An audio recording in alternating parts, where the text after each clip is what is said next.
Hello, my name is Anil Kiswani and I teach at the Faculty of Finance at Cass Business School.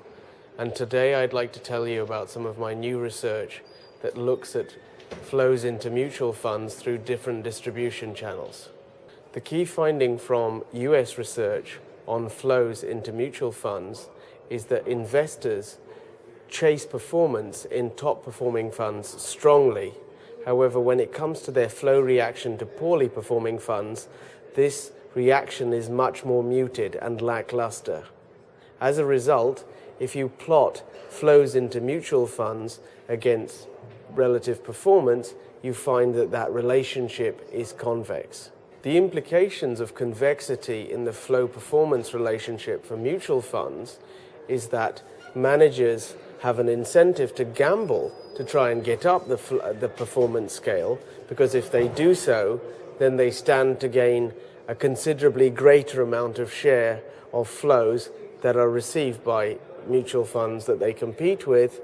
And if they do poorly as a result of taking risk, they don't lose very much because flows are insensitive to poor performance. Existing work to date uses net flows to examine the flow performance relationship. That means that what is aggregated is inflows net of outflows across all different types of investors. And this means we don't understand quite a few things.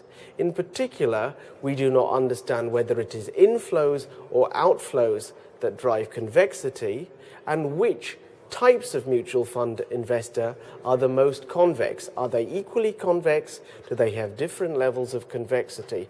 Which investors are actually responsible for the convexity we observe?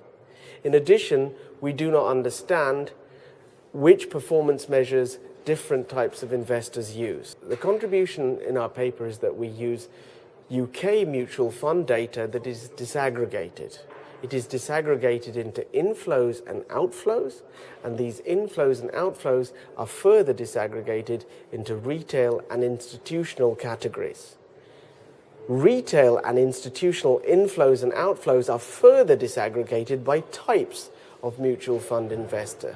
So, for example, retail flows are further disaggregated into whether investors are investing by themselves directly or with the use of help by, for example, using an independent advisor. Working with disaggregated data means that we can uncover which part of the aggregate flow performance relationship is responsible for the convexity we observe. In addition, we are able to examine the range of different behaviors across different investor distribution channels. So what are our main findings in this paper?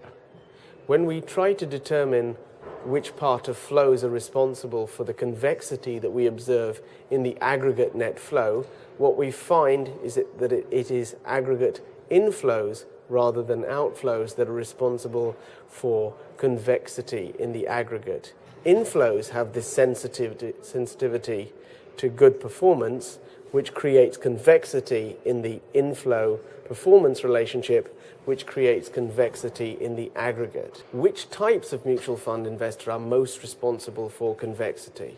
We find that retail investors are more responsible for convexity than institutional investors, and in particular, direct and independently advised retail investors are the most convex when it comes to their investment decisions. Interestingly, we also show that investors not only have convexity in their flow alpha relationship, but interestingly, they display convexity in their flow non-alpha relationship as well, i.e., investors demonstrate convexity in the non-alpha part of fund performance. Overall, our research highlights that there is clear evidence of heterogeneity across different distribution channels. In particular, our research shows that it makes sense when studying mutual fund flows to study disaggregated flows by different distribution channel rather than studying flows